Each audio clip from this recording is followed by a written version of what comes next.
to be talking about the Pittsburgh Salad. It's something that's eaten all over Western Pennsylvania, and I suppose every community calls it by their own community name, the Newcastle Salad, the Beaver Falls Salad, whatever, but it's very common all around Western Pennsylvania in restaurants, small restaurants, big restaurants, whatever. This is the salad that you're likely to get if you order a specific salad. And what that specific salad would be, say, a grilled chicken salad. You go into a restaurant in the Pittsburgh area, you order a grilled chicken salad, and it's going to come with lettuce, tomatoes, carrots, maybe cucumbers sometimes onions, maybe an olive, a bunch of chicken, a bunch of French fries, and a lot of cheese on the top. That's what your salad's going to be. Not very salad-like, I suppose. It's more like a meal that should last you 2 to 3 days. So today we're going to tell you how to make them yourself and maybe make them a little bit healthier yourself. But we're going to tell you how to make them yourself and talk a little bit about the history of them. We make these at home all the time. This is something that we really like to have, mainly because everyone in my family has some kind of an issue, or they're a picky eater or whatever. We have people that are lactose intolerant. We have people that are citric acid intolerant or allergy or whatever. I personally hate lettuce. Some of us hate all vegetables, such as the person across the mic from me. So even the person that hates all vegetables can enjoy this meal because they just eat the French fries and meat that you cook. So there you go. Still in good shape. I found a nice blog post on Serious Eats. It was written by Sarah Gray, and it's really, really a good post. It's called Pittsburgh Rare, A Culinary History of the Steel City. And in the article, part of it is addressing the Pittsburgh Salad in a section called Fries, Fries, and More Fries. And one of the things that is becoming, I don't know, I guess what Pittsburgh is known for outside of Pittsburgh, we don't think too much of it in the area, but outside of Pittsburgh, it's known for, they say we put fries on everything. We really don't put fries on everything. We put fries on a lot of stuff. Okay, we put fries on a lot of stuff, and we put a lot of stuff on fries. You got to look at it that way too, okay? Mm-hmm. So there's a restaurant in Pittsburgh called Primanti's, and it was a lunch counter that used to serve the people bringing produce into the Strip District all hours of the night. So they made these sandwiches that basically had everything on it, so a truck driver or a person working on the train or whatever could just run in there and grab this thing, and they would have their meat, potatoes, salad, all on a sandwich. And they're fantastically delicious. I love them. But that's one of the things Pittsburgh is known for putting fries on, and it is known as the Pittsburgh sandwich now, and you can get those at Primanti's, and they have many, many different combinations of things you can get, and they all have fries and coleslaw on them, and sometimes picky people request to have those things on the side, and then we make fun of them. But that's one of the things that Pittsburgh is known for. The other thing is this particular salad that we're talking about. And a lot of restaurants, for example, there's a lot of chain restaurants around here that are old, like Eaton Park, King's, those sort of things. That's like a staple on their menu. And they just call it a steak salad or a chicken salad, and that's what you're getting. You're getting fries and cheese on it also. In this blog post that Sarah Gray writes, she says, in case it isn't clear, fries are a big deal in Pittsburgh. We put them on everything. It wasn't until I graduated from college and moved to New York that I realized most Americans don't put hot French fries on their salads. The Pittsburgh salad was and remains a local staple, as likely to be found at chains like Eaton Park as independent cafes. Yet it's virtually unknown outside of Western Pennsylvania, and this is remarkably true. And she also says, if salads are meant to be light, healthy alternatives to a meat and potatoes meal, the Pittsburgh salad turns this on its head. A true Pittsburgh salad is a bowl full of deeply satisfying contrast. Crisp iceberg lettuce, cucumbers, tomatoes, maybe some onions, and a hot steak or grilled chicken sliced up, served on the top of that. A generous handful of crispy fries, and a mound of shredded cheese on top. And don't forget the dressing and croutons. It's best eaten quickly while these contrasts are at their height, though Pittsburgh restaurants' famously massive proportions can make this difficult. There's legends about where the salad started. One of them is Jerry's Curb Service, which is located in a little place called Bridgewater. It's a really neat old drive-in restaurant. Really, really neat.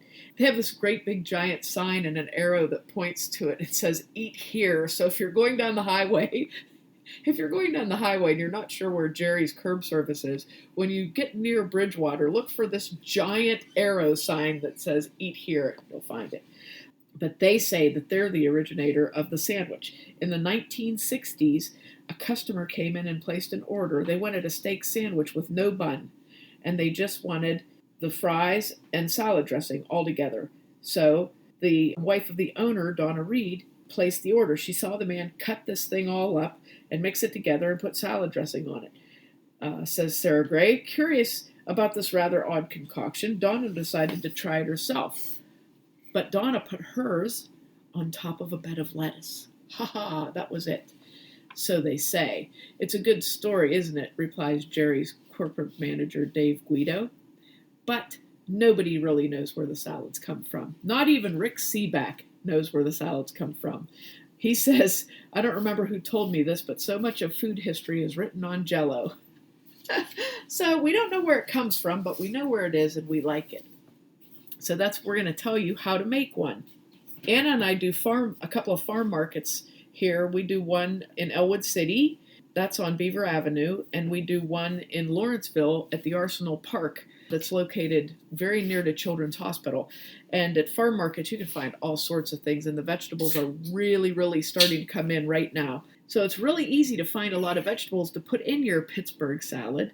I was able to find at the Ellwood City Market, Sperdute's had these really nice, great big onions and nice bell peppers. Sperdute's not only goes to the Ellwood City Farmers Market, but they also have their own farm market on their farm on Kildew Road in Newcastle. It's a really nice little place. They have all kinds. They grow. Good grief, they grow things I've never even heard of. So it's a really nice farm market. The Ellwood Market is nice. They have lots of good vendors, so it's a good place to check out. So that's what we got from them. And then from the Lawrenceville Farmers Market, there are several people there that sell vegetables and fruits. One of them is the Dillner Family Farm. They have a really nice selection of things. And I got Bib lettuce there, tomatoes, and cucumbers.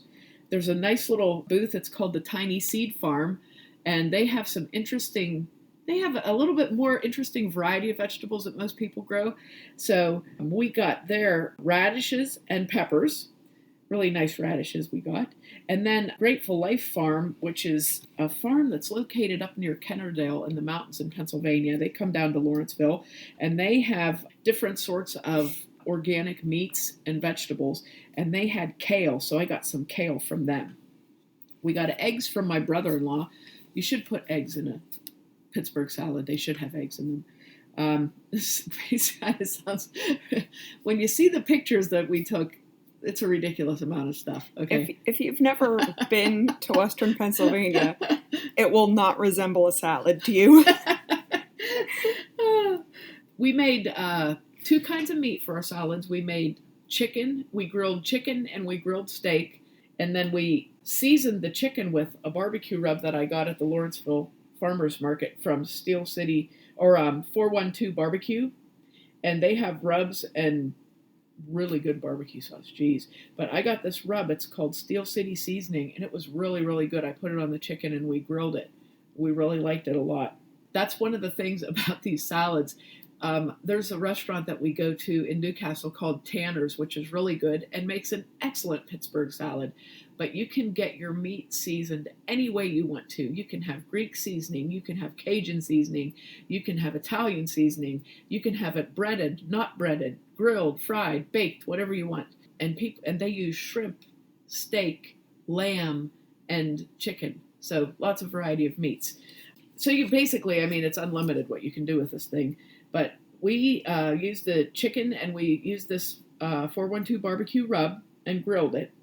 And then I made oven fries for the fries, because that's usually what we make is our own homemade oven fries. So I'm going to give you the recipe for that, because they're not very hard to do. And they actually come out, if you do it like this, they come out really good.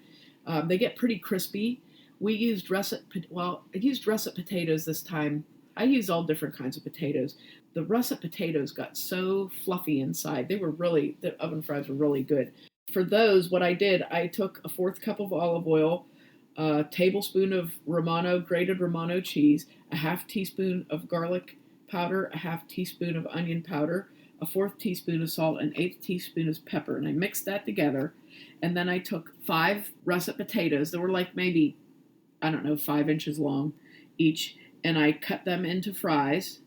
I washed them, cleaned them, scrubbed them. Did not peel them. Cut them into fries. And I rinsed them in a bowl of water. And then I drained them and patted them dry. And then I put them in a plastic bag. And I poured the olive oil mixture over them and shook them, rubbed them, and got it all around on them.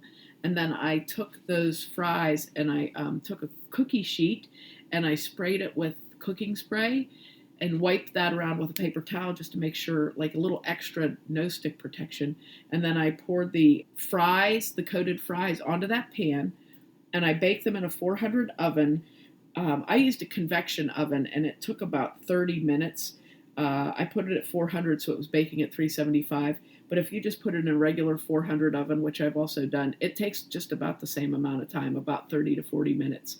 And they come out really good. So that's what we used on our salad to make it slightly healthier. So when you assemble the salad, this is the way we do it at the Macs, okay? Because like I said, we have a big family and not everyone likes everything. And I've traditionally done this with my children their entire lives, and people have made fun of me because they say I'm catering to them and they won't try different things. But I feel like everybody should have something they like on the table. So we had kale, Bibb lettuce, and spinach for the greens for our salads. We had tomatoes, cucumbers, carrots, radishes, onions, olives. Am I forgetting anything? Eggs to cut up. I had shredded mozzarella cheese, and I didn't have celery. I just looked on my list. I'm like, I forgot celery. Well, I guess we have to do it again. But I like to have a lot of things, and we don't mix our salad ahead of time. We put everything in bowls so people can put whatever they want in their salad, which isn't that much more, really, because your bowls aren't going to be very dirty. You just rinse them out and dry them, but it just makes it nicer because it lets people put on what they want to put on. So what we do is we put the greens on our plates, we put the assorted vegetables on top, cut an egg up and put it around on the top, and then cut up your meat and put that over the top. Put your fries on, then sprinkle your cheese on the top, and then put your salad dressing on. Voila, you just made a Pittsburgh salad. It's not very hard. And it's like I said, it's really good. You can use any kind of meat that you want to. And if you don't want to eat meat, you can leave the meat off and just do the potatoes and cheese and whatever. So pretty easy combination. Anna's salad consisted of meat and potatoes. That was it. So yep, and it was delicious. So that's the Pittsburgh salad and Mary Mac oven fries. And I'd like to thank Sarah Gray for giving me permission to use her article from Serious Eats, it's a great article. If you want to read the whole thing, it's really, really humorous, great article. And I want to thank everybody at the farmers markets for allowing me to take pictures of them to put up on my Facebook page and website. And I want to thank everyone it's hard work farming, and it's hard work going to a farm market. So when you already have a farm to take care of and already have all the things to do that you do, and you're willing to take the time to load your vegetables up and bring them to a farm market to sell to everybody, to make it convenient for them, that's just amazing to me, because I know how much work it is for me to go to the farmer's market, and I'm not also picking the vegetables. So I really appreciate it. I appreciate being able to go to a farm market and get fresh things like that. So I encourage you, check your area. Farm markets are so popular. They're just popping up everywhere. There's a brand new one in the suburbs of Pittsburgh in an area called Bellevue that looks really nice. They're all around. I know just about every city that I've visited in the United States has a farmer's market. So if you have never gone to one to buy produce or buy anything, go check one out. I'm sure you'll enjoy it. They're very nice. I wonder if I know they have big markets in other parts of the world. like this, but I wonder if they're anything like the American Farmers Market. I don't know. I've been to them, and what I remember in Europe, that they were more like just an outdoor grocery store, which farmers markets are kind of like that, I guess. But I don't know. There's a lot of entertainment. Like now at farmers markets you go, they're going to have a band. They're going to have things for kids to do, stuff like that. I mean, it's just like a family adventure, I guess. So take some time next weekend and go to the farmers market. And if you're in the Western Pennsylvania and you want to visit us, come to the Ellwood City Farmers Market or the Lawrenceville Farmers Market. You'll see us there. So try out one of these Pittsburgh salads. It's a perfect time to do it. The summer, vegetables are on, everything's coming on. Let me know how you liked it. Mary Mac mixes can be found at MaryMacPodcast.com, Mary Mac Bakehouse on Facebook and Instagram, and Mary Mac Mixes on Twitter. And at the farmers markets and some other places that we'll tell you about later because it's really cool. Oh, we forgot. We have things at the Fawn Bell General Store now in Fawn Bell. You'll have to look that up on the map. I can't even tell you where it is. It's kind of by Portersville in Ellwood City, around there. The Standing Chimney will be open on August 5th for the month of August opening, so you can stop in and check us out there. Well, we'll have the recipe for the oven fries up on our website, MaryMacPodcast.com. and you can print out a recipe card and make it for yourself. Thanks a lot for listening if you did, and if you didn't, too bad for you.